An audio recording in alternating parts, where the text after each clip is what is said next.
Question number 16 কোনো এটা বস্তুত 10% লাভত বিক্ৰী কৰা হ'ল তাৰ কিনা দাম আৰু বেচা দাম অনুপাত কি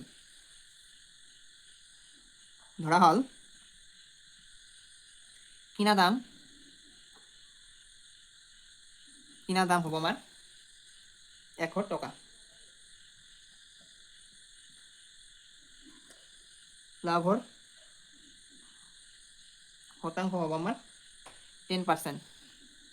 এতেকে বেচা দাম হ'ব কিমান 100 লগত 10 টকা যোগ কৰি দিলে আমাৰ কিমান হ'ব 110 টকা হ'ব এইটো হ'ল আমাৰ বেচা দাম। এতেকে কিনা দাম বাই বেচা দাম কিনা দাম ইটো বেচা দাম কিনা দাম আমাৰ কিমান আছে 100 আছে আৰু বেচা দাম আমাৰ কিমান আছে 110 আছে এইটো আমি হৰণ কৰি দিম হৈ যাব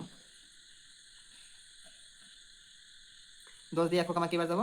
10 বাৰ যাব 10 দিয়ে আমাৰ 110 11 বাৰ যাব 10/11 ফৰ্মুলাখন প্ৰয়োগ কৰিলোঁ হৈ গ'ল আচ্ছা